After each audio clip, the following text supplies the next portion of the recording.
Welcome to the MMHP in the 989, channeling all styles and eras of Michigan music history. Recorded live inside the Rock Legends Hall of Fame in Bay City, Michigan. Featuring Dr. J, Sir Fred, Mr. Mike, and your host, Scott Baker. Welcome back to the MMHP in the 989. Here we are in part 2 with Matthew Smith. We're excited to give you guys the second half of the story. We've heard from his early career, including the two bands that are standing out like the Volebeats and Outrageous Cherry.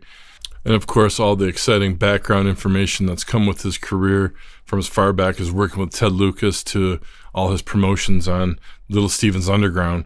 It goes without saying that Matthew has been the independent that stands out as one of the largest and most popular Michigan artists that gets out there, and he infiltrates in every kind of music and every kind of facet. There's nothing that stops him.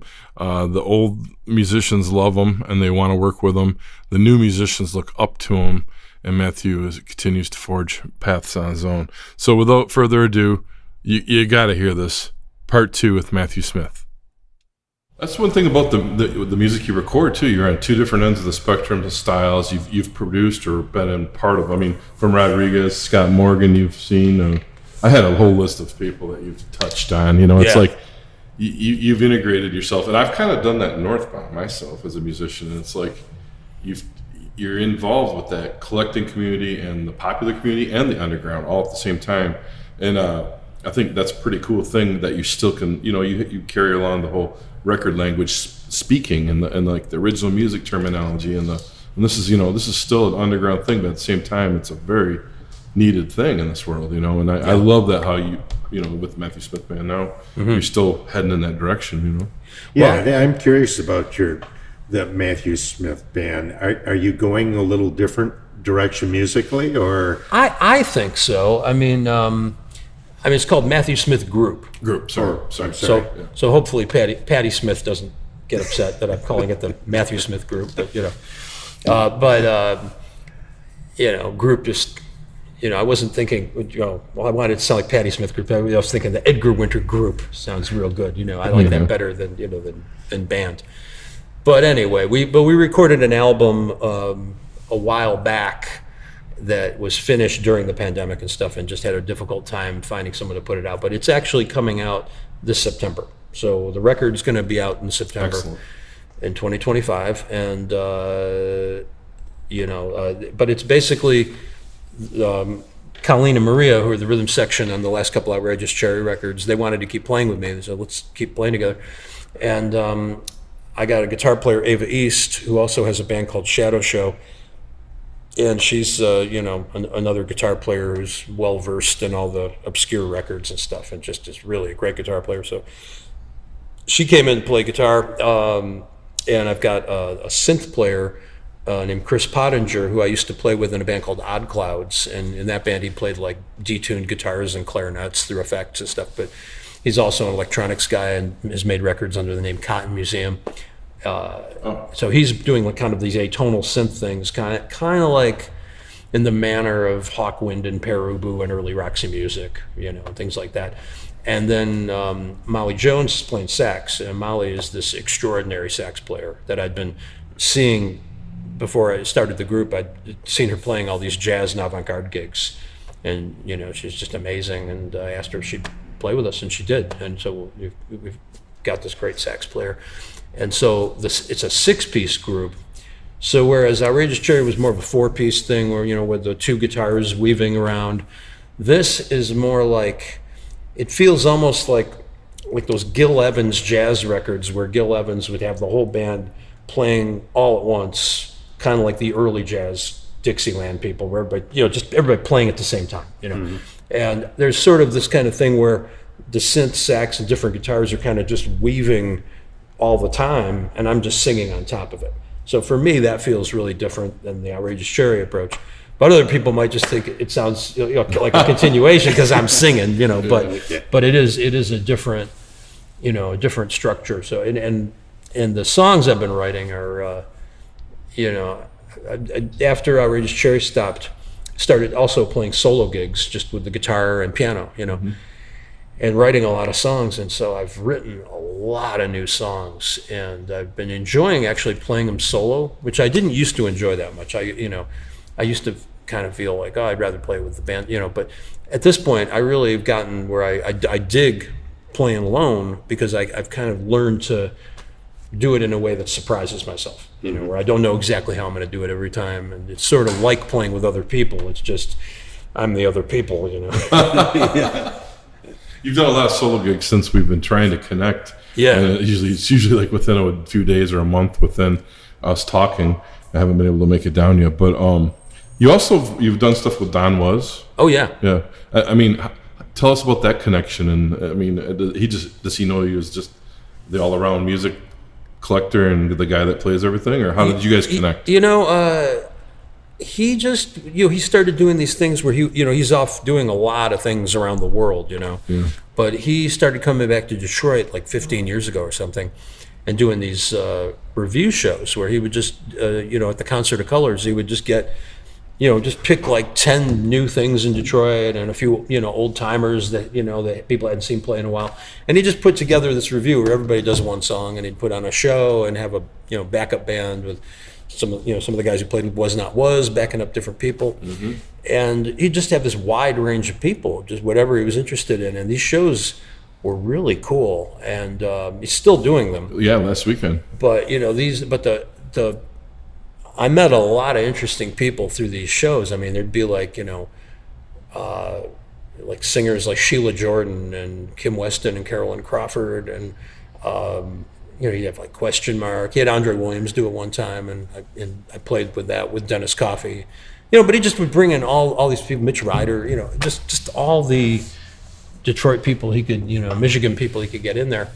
And he asked Outrageous Cherry to do it at one point, but I just met him through that. And Okay. I'd seen him play bass with Was Not Was back when I was, back in the early 80s when I was living in Ann Arbor and going to school. And I remember just being blown away by his bass playing back then. So my first impression of him was, oh man, I'd like to work with that bass player, Okay. And so I think that's kind of a thing with Don is, he's like kind of, he has this, he's this musician that's the foundation of his, everything he does is, it's the foundation. And who he's produced. I Yeah. mean, you're talking about the Rolling Stones, Bonnie Raitt. Yeah. Yeah. But again, it's sort of like when you're talking to him, it's like he's just a completely focused on his being a musician. I mean, you just that's where his head is at. You hear those things, and then he's out with Bob Weir for 3/4 of the year doing. I don't know how he does it. I mean, he's just, every Grateful time I Dead. would turn around, he's like off touring with all these different people. Yeah. And but he played on an Andre Williams record that I did, and he just came in, just rolled the track, got in one take, with the upright bass, and it was just. Was that at your studio? Yeah, I did it. Well, it's not really a studio. It's like I have a 8-track in my house that I haven't been recording at really since the pandemic. I've been doing stuff in other studios, but I had it set up so that for a while I was just recording a lot of stuff on this analog 8-track in my house. Yeah. I remember that used to talk about that, and I wondered if that was still a. Well, main part of your thing. right now it's a little bit disassembled. I mean, I can assemble it again and get it back up, but I haven't yet. And it's complicated. I got a bunch of cats in the house. If I tear, the cats will destroy the equipment if I pull it out of the room. So there's sort of some logistical stuff at the moment that's a little. But yeah, I do still have the equipment, and there's the Volebeats have been talking about doing another record and doing it on the 8-track. So if we do that, then I'm going to set it all up, and we'll do it in the house. Well, going back to the Volebeats, you guys were kind of Americana before Americana became cool. Yes, we were. I'm telling you, in that Sky and the Ocean album is still one of my all-time favorites. I thought, man, you just really kind of, crystallized something there with that album. Yeah. Did you, when you guys finished that album, did you feel like, wow, this is, we've taken it maybe to another level or another step up from our previous 2 records? I don't know. At the time, I think what happened was all these records were recorded in a basement, but that one was the first one where we actually took it to a recording studio to mix. So we actually dragged the 8-track machine to a 24-track studio, set the thing up, and ran it through their plate reverb. So, when we didn't have that on the earlier records, so that was the sound of that record, was just basically we had a plate reverb to run it through. And I actually ran into Ryan Adams not long ago, and he said to me, "There's not enough reverb on the Up North album." I said, "Hey man, we were in a basement, man. We didn't have the plate reverb." And, you're right, But yeah, anyway, so that's why that record sounds the way it does. Oh, and it's great. And I mean, even the cover, I think, is perfect. I don't know, it's just everything about that album. Where did you get the photo of? That was the lead singer, Jeff, just mysteriously would come up with photos, and that was his. That was his thing, it was a good choice. I don't know, just seemed to fit the song. It is, it is a good cover. Yeah. But that one, that was we toured a lot for that record, and but it was, I mean, we toured a bunch, but it was sort of like it was, I don't know, it was a lot of like the timing not falling into place with things. We were on a record company that was wasn't exactly doing things, in the manner that we wanted things done. So it was sort of like that time period was kind of chaotic, but and there were a lot of personnel changes in the group and stuff. But there's always have been in that group. But I don't know. For me, the Volebeats really, when I first became really, really. Like I like all the Volebeats records, but the one where I felt we really kind of refined our sound was the album that came out in like 2010, the double album. Have you heard that one? Oh, yes. Yeah, Mm-hmm. the self-titled double record. But right. That was the first one where I just felt like I don't know, it just felt more effortless, for some reason, and the one after it. That one felt good too, but that one took a long time to get released, and and all that. And so what's the dynamic? Do you and Jeff co-write the songs, or? We co-write, and we also write separately. We do both, and then we've had different songwriters come. Whenever people join the band, we always encourage them to write songs. So we always had a lot of different songwriters over the years. But mainly, it's Jeff and I, writing separately or trying to write together. Oh, okay. How did you guys connect with Ben Harper for the recent one? Well, the guy who's been playing guitar for us since the double album came out in 2010, my friend Peter Andrus, who I'd played with in other projects with Simon Bonney in the 90s and stuff. Peter's like a LA guitarist who grew up with the guys from that band Kaleidoscope. He grew up with he was like the kid on the street with like Chris Darrow and David Lindley. And the other kid on the street that was younger than him was Ben Harper, so they all like kind of grew up in this neighborhood. So, he and Ben just kind of, they go back to, when they were kids basically. And so at one point, Ben was aware of the Volebeats, but then at one point he heard the stuff we were doing. And on our most recent record, he's like, "Oh wow, who's putting that out?" We're like, we have no idea. He's like, "Well, I could do it." So he ended up putting it out, and then he ended up. We just went and played some gigs with him a couple of weeks ago. We just did like 3 shows in Royal Oak Theater, and then we played in Chicago and Carmel, Indiana, and that was really cool. But no, he's real supportive of the group, and he's really trying to encourage us to get busier than we've been, Okay. Yeah. So have you been writing some songs that might fit in with the next Volebeats release, if it does come to pass? I'll be honest with you. I have half the album written. I'm waiting for Jeff to write his half. Okay. And when I ask him, how's it coming? I get silence, on the phone, or but we'll see, but that's the thing, Jeff's got to finish some lyrics, and if he calls me up and says, "Oh, I got a bunch of lyrics done," then we go in and record, but Okay. But I've been doing my part. I got a bunch of songs, that That's awesome. Yeah. So are you going to play one of these songs for us today? I see you have your guitar here. I don't know if I want to play a Volebeats one, because those I haven't run by the band, and if I play it, and say it was a Volebeats one, and then they say, no, that's not a Volebeats one, then it turns into a whole psychodrama. All right, we don't want that. Yeah, let me see. What should I play? I can play an old Outrageous Cherry one. Sure. Oh, yeah, sounds great. All right. I'll do one off the Digital Age album from a few years ago. When I come down, I know I want to talk to you. If I could sit quite still, that's what I'll do. Take a look, the moon's exploding. Saw it in a flash of ruins, and the black light infiltrating. I get so tired, the same old scenes, the mindless hustling. Gotta close my eyes and smile and think of nothing. Who really cares if you misunderstood? It's so hard to decipher bad from good. Let your energy flow through me now. Let your energy flow through me now. Let your energy flow through me now. And I'll be alright. And I'll be alright.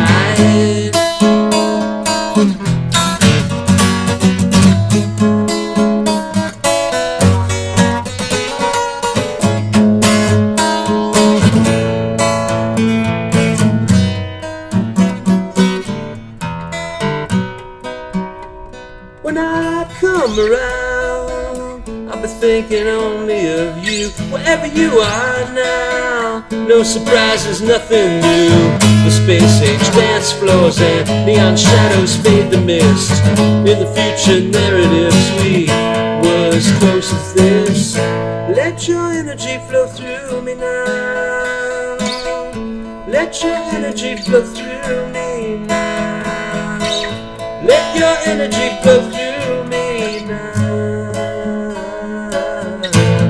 And I'll be alright. Let your energy flow through me now. Let your energy flow through me now. Let your energy flow through me now. And I'll be alright. And I'll be alright. Be alright.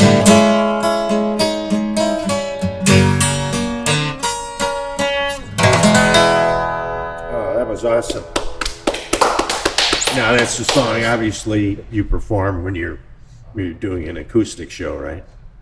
Sometimes, yeah. Yeah. Well, that's a good one. Yeah. Thanks. Without a doubt. I had to remember the chords. So at one point there, I was sort of like looking down at the guitar, and it was looking like a xylophone. You know. Now, was that Digital Age? Was that the last album with Larry, or did he play on Meet You in the Shadows? He played on Meet You in the Shadows. That was the last one. Yeah. Okay. And but Digital Age was that record was a good vibe. You know, we just we recorded it, and when I mixed it, I mixed the whole thing in mono. I couldn't bring myself to turn the faders to make it stereo. Oh, and then, wow. and then so it's a mono record, and I mean, I don't know if it was just because I was just listening to AM radio all the time, you know. Then the next record, I ended up mixing part of it in stereo and part of it in mono. So was Larry's health on the decline when you did that Meet You in the Shadows album, or? You know, it was, but we didn't know it. Okay. You know, I think what happened was the last time we actually played out of town was, oh boy, it was after Seemingly Solid Reality came out. We got asked to play a festival by Wilco, and they had us play at their first Solid Sound Festival out in, I don't know where it was. It was somewhere in Massachusetts, and in this giant art installation facility thing, you know. It was, but we went and played that gig, and at that point, Larry was, you know, I mean, he was always kind of a moody guy, and he was always unpredictable, and, you know, sometimes he would just like play his guitar, and other times he'd be playing, and he would just be standing on stage smoking a cigarette. You know, he would, you know, he was, you know, you never knew what he was going to do, but at that point, he was just starting to get kind of like where, you know, he was very distracted, and it was like, I actually had to bring someone to make sure he didn't turn his guitar down on stage for that gig. I said, I brought the guitar player from Deadbeat Beat, Alex Glendenning. I said, you got to stand on stage. If he turns his guitar down, you got to turn it back up. He's like, I can't do that. I'm like, you have to. I was like, I'll give you some rare records later, man. You just got to go up there and make sure his guitar. And he did, and he went on stage, and Larry turned his guitar down. He turned it up. Then Larry turns it down. He turns it back up. Then Larry starts turning his amp down, and he turns it back up.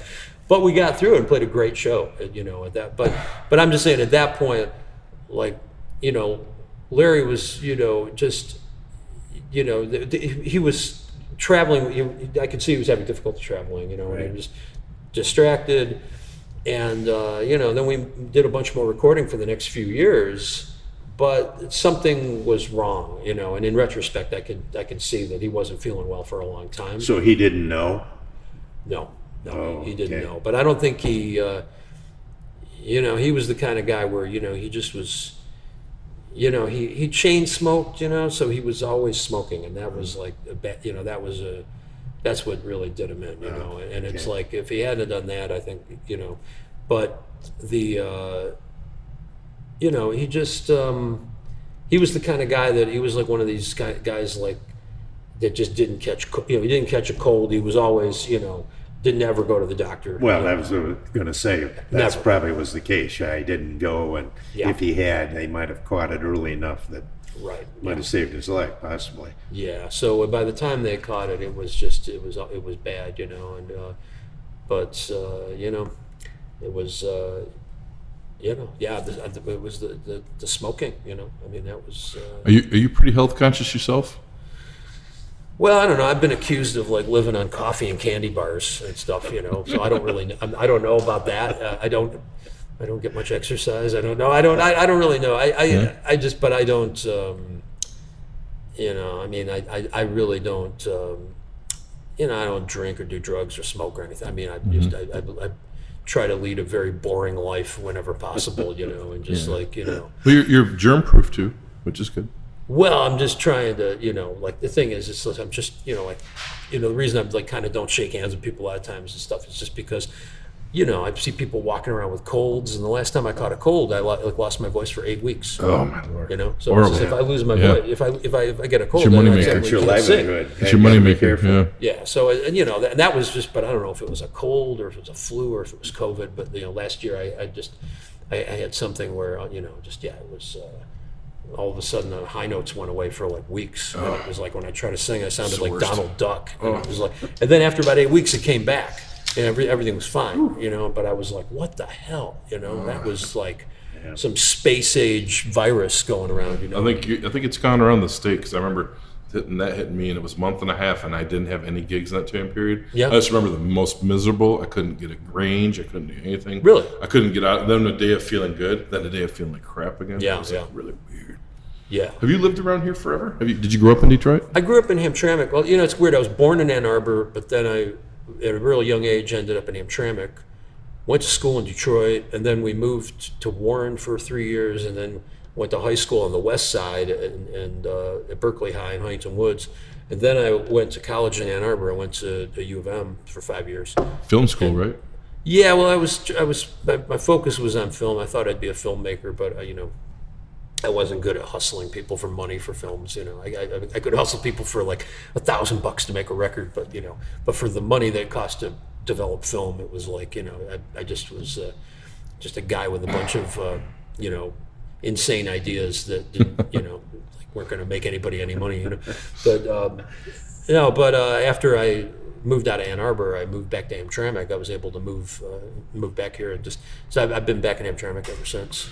So did you get to know Fred at School Kids Records in Ann Arbor by any chance? Fred Reif. Fred what? Fred Reif. I can't remember. I mean, I knew everybody there because I used to go there all the time to buy Oh, records. okay. He's like the fourth member of our podcast, and he couldn't make it today. But Oh, but he worked at Oh, School Kids? I'm sorry. I thought you knew Fred. I probably do. I just don't remember Okay. his name. All right. Yeah. But I mean, at School Kids, I mean, I was in there all the time. So if if I'm doing a Sid He's- Barrett on his name, back there, right there.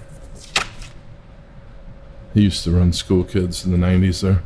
I didn't really know him, But I used to see him all the time, so I'm sure, you know, I used to see him like all the time. He's a blues scholar. He's a blues lover. He's. Oh, I remember him. Yeah, Oh, yeah. he managed Lazy Lester for Lester. years. Did he really? Yeah. Wow. Yeah.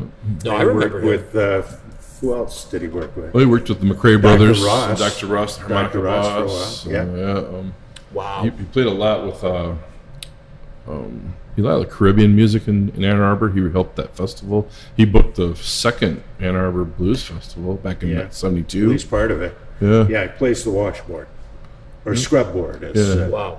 Yeah. Now, when he worked with Lazy Lester and Dr. Ross, were those guys like living in Pontiac or something? Or? That's where he tracked down Dr. Ross in Pontiac. Yeah, I believe so. Yeah. I don't know about Lazy I Lester. don't remember where though. Lazy lived, but I know at the end Lazy moved away to California, and that was their end there. But he I toured just- the world with him. I never saw either of those guys perform. I just kept hearing they were around, you know, and I never got to see them. But some friends of mine, you know, had been, you know, encouraging me to check them out, and I just, you know, didn't get around to it, you know.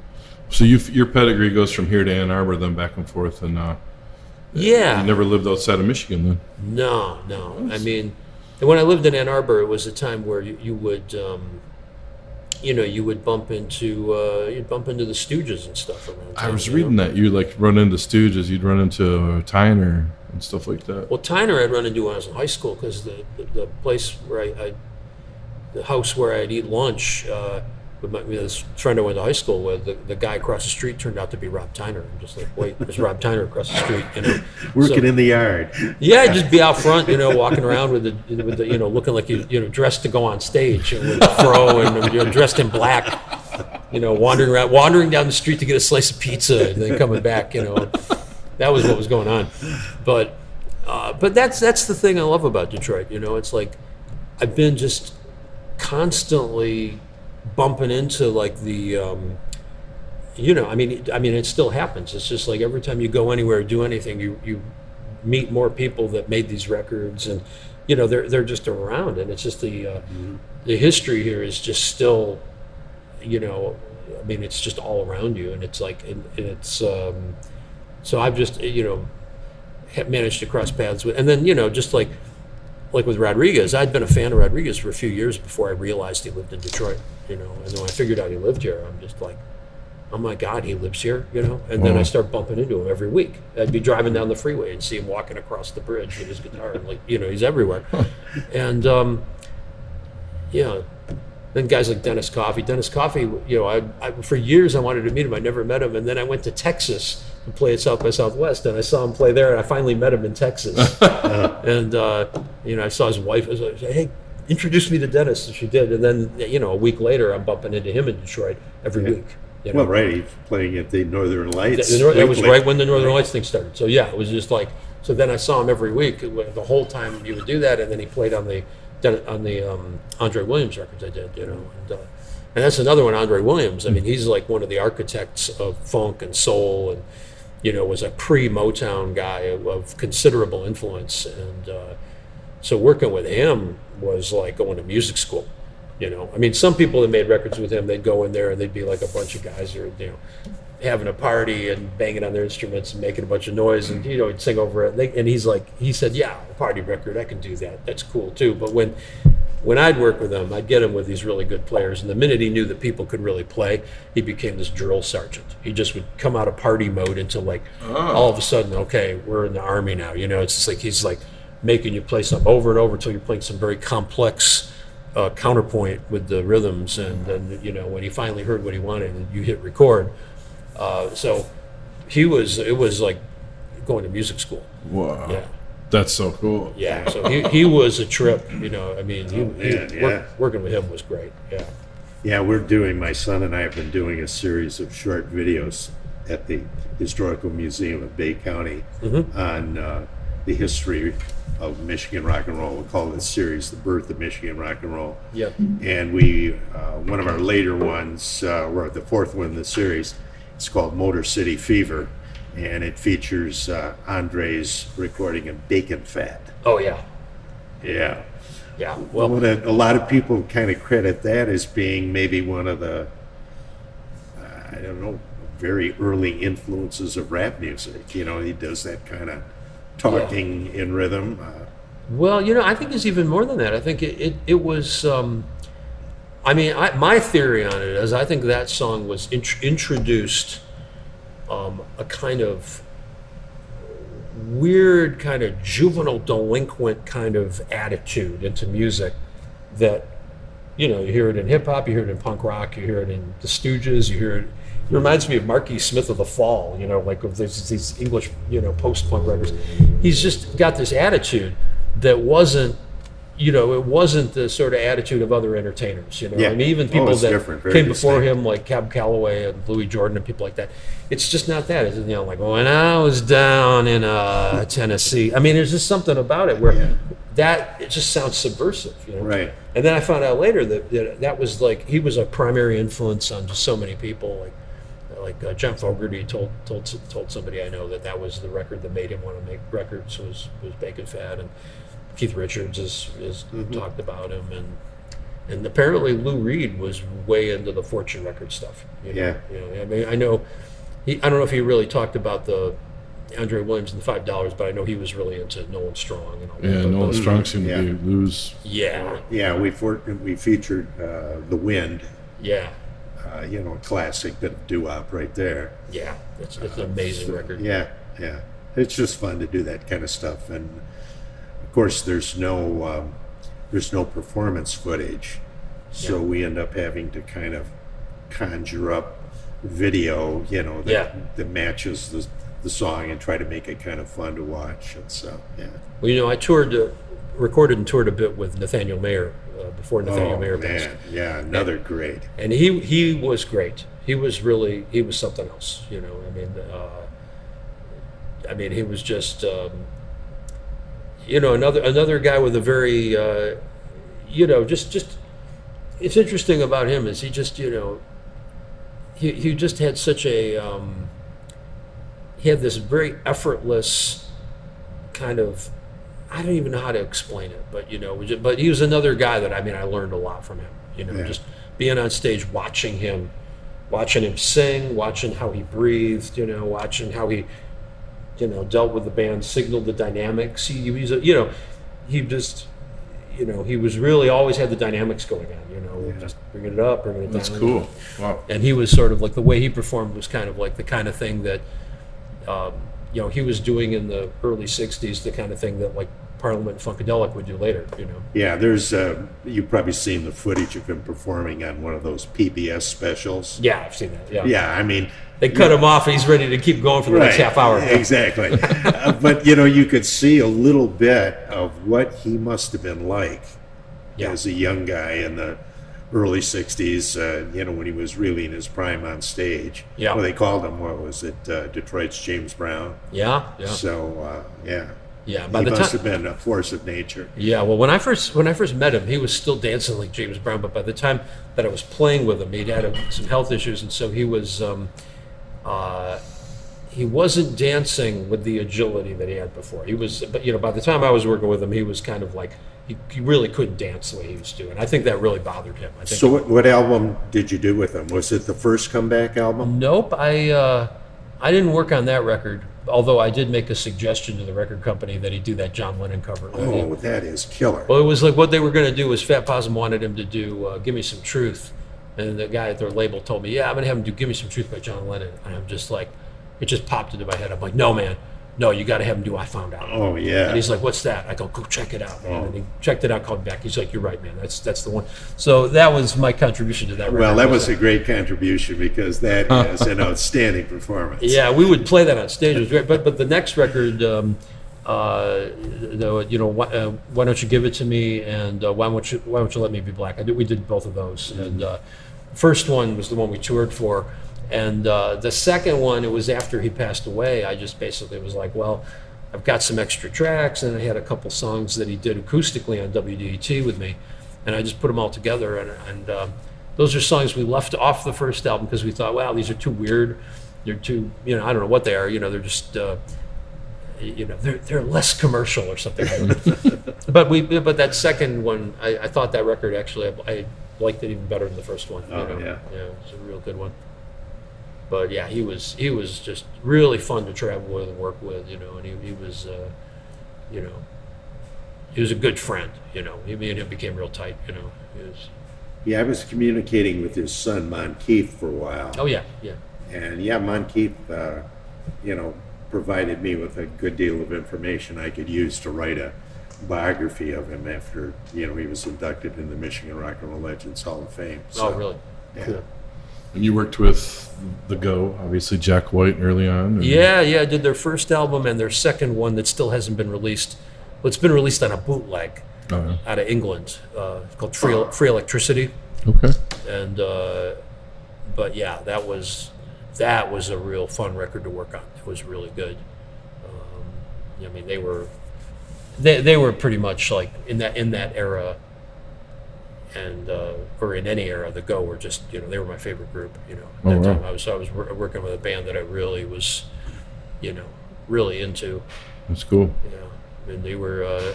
And then later on, you know, they continued to make a bunch of really great records. You know, occasionally I'd come in and play some bizarre synthesizer solo or something. You know, but by that time Bobby was, you know, producing himself. You know. Okay. Yeah. And you did, speaking of Warren DeFever earlier, you did His Name is Alive. I did a little work with them. Yeah. Stars in ESP, maybe, that record? Yeah, I did some writing on that record, and yeah, I played with him briefly.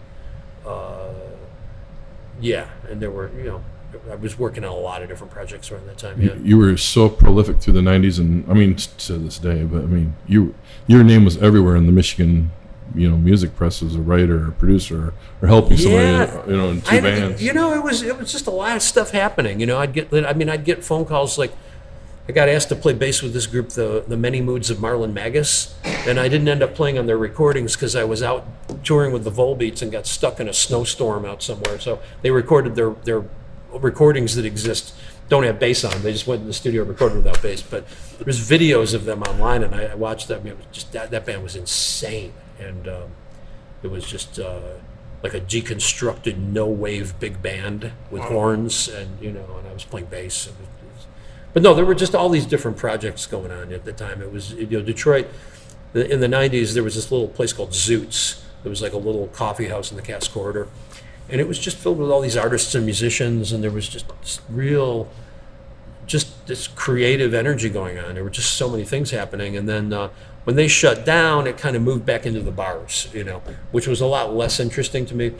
But that bar scene is what the, you know, that was when the Go and Detroit Cobras and you know, all these other bands started, you know, Dirt Bombs, everything else, you know, started to happen at that point, you know. Okay, so that was post Zoots. I wonder if that's the place that Gil Clark was talking about on his podcast, because he was going down to see Rodriguez somewhere down there near the Old Miami, and I've done shows with him at the Old Miami. Yeah. And he's like, there's a place over there, and he couldn't remember the name of it, but maybe it was Zoots. So. Might have been. I mean, Rodriguez played just weird gigs. He would play in a parking lot of a liquor store. That's what Gil said. Yeah. Play in a field. You never knew what he was going to do, you know. And then when the records got reissued, he finally played a gig in Detroit where they actually announced the gig, you know, and you could find out in advance and all that kind of stuff, you know. But he would do these gigs, you know. Did you play with him? Well, I got to know him, and then he asked me to jam with him. I played a few gigs with him, and then after the movie won the Oscar, he brought me on tour with him, and I did. That's right. Did a whole U.S. tour, and then the following year did a European tour with him. So, you know, I got to play all over the world with him. Wow, that's pretty neat. And it was, yeah. But we went from playing, like, you know, the Old Miami to playing stadiums and big opera houses and things. You know, it was like this thing of like, the transition was really pretty quick from playing the small places to these huge places. Mm. But he had already at that time had this huge success in South Africa and also in Australia that people didn't know about. But in South Africa, he was playing stadiums, and back here, his friends thought he was making it up, and his friends didn't believe him. You know, like, oh yeah, I just played a stadium in South Africa. Yeah, right. You know, yeah, I made a couple of records back in the day. You know, they didn't even know about his records. People here didn't even know he had records. He had friends that were good friends of his who didn't believe that he had records out. You know, I'm like telling them, oh no, he did these records. Really? That's crazy. Yeah, it was totally crazy. And then I went, you know, and I found out about him from an English tour manager when I was playing with Simon Bonney. Played me a cassette of Cold Fact in the early 90s when we were traveling. And so I became a fan early on, and then like several years later, my friend Willie Wilson found out that he lived in Detroit, and just like, I can't believe this, And then I see him all the time, got to know him, got to play with him, and he was also being that I was listening to his stuff a lot in the 90s. I mean, he was also an influence on me, and getting to know him too. I think that kind of getting to know all these guys from the earlier generation affected my writing, and made me more, I think made me more try harder to, with my lyrics and everything, and just like I've been fortunate to know some really great lyricists, and as well as great musicians, and so getting to know him, I know that had an impact on my writing, for sure. Wow, he's fantastic. I thought I had read that, like, you had a big feature in Metro Times, and I remember reading years ago on that. And yeah. all the stuff you did, I'm just sitting there. Oh, I wanted to meet you someday, and here we are finally, the Michigan Music History Podcast. I'm glad you guys could come down here because oh wow, I mean, so great. I mean, you guys were asking me to come to Bay City, but I've got the. My dashboard of my car, the lights are all flashing, and the people at the dealership are like telling me, "Oh, just ignore it. It's the new computers in the car. It's fine. It tells you something's wrong when nothing's wrong." Well, what if something is wrong? Well, I don't know. Bring it in, and we'll keep it for 3 weeks and look at it. So anyway, it's better that I don't have to drive my car all the way to Bay City right now. Well, thank you for arranging this and meeting us, and for the music and the career and the continuation of and the record collecting. I mean. It's you are like the ideal person to be on the Michigan Music History Podcast. Oh, you got that right. On every facet. And thank you, man. Yeah. All right, thanks. Matthew, fabulous. Appreciate you, man. Oh yeah, really good. On behalf of our hosts, we would like to thank the Michigan Rock Legends Hall of Fame, our guests, and especially our listeners. The MMHP is found on the 989 network, as well as all familiar podcast hubs. Up-to-the-minute information, as well as Dr. J and Sir Fred's Michigan Music Songs of the Week, can be found on the MMHP's Facebook page, /MMHP989. You can connect with Scott at scottbakermusic.com, Dr. J at michiganrockandrolllegends.com, Sir Fred at fredrife.com, and Mr. Mike on YouTube as MRBTEE1. And on behalf of Dr. J, Sir Fred, Mr. Mike, and myself, Scott Baker, we would like to thank Eddie Switek for being the voice of the MMHP in the 989. All right, so We covered a lot of ground. Covered there. some stuff, yeah. What time is it, by the way? It is 3:02. 3:02. And my phone's blowing up. Ozzy died. Everybody's Ozzy died. No Ozzy shit, died. Ozzy? Apparently, Ozzy died. And you just played this Black Sabbath show like a couple weeks ago. Yeah, just a Ozzy couple weeks. Osbourne My died? phone's blowing up right now. I was like, I'm apologizing. I'm like, shit, my phone's going up, but Ozzy died. yeah, man. Man, talk about an end of an era, man. There it is. Man, I was hanging out at backstage at one of his shows one time with my friend Troy Gregory, who I didn't talk about this at all, but Troy was one of the guys I came up with playing music when we were kids. There. Oh my God. He just seemed like, it's just hard to imagine him. It's like being Keith gone. Richards. Yeah, Keith Richards. Yeah. Exactly. Holy shit. But the thing is, I was backstage, and my friend Troy was in a band at that time called Prong, and Prong were opening for Ozzy Osbourne on tour, and so they were at the Fox Theater, so I was there. I was hanging out backstage, and we're like backstage, and Ozzy's on stage, and I'm a huge Black Sabbath fan, but I was like, with the Ozzy solo stuff, I was not as big a fan. I've since come to appreciate like Diary of a Madman and stuff, but the times I saw him, first time I saw his band, I wasn't paying attention because the opening act was Motorhead. They'd just come out with Ace of Spades. I was there to see Motorhead. Yeah. So I was in the front row, second row, watching Motorhead with Fast Eddie and Filthy Animal. So I went, by the time he came out with Randy Rhoads, I'm just like, okay, these sound like souped up Black Sabbath covers.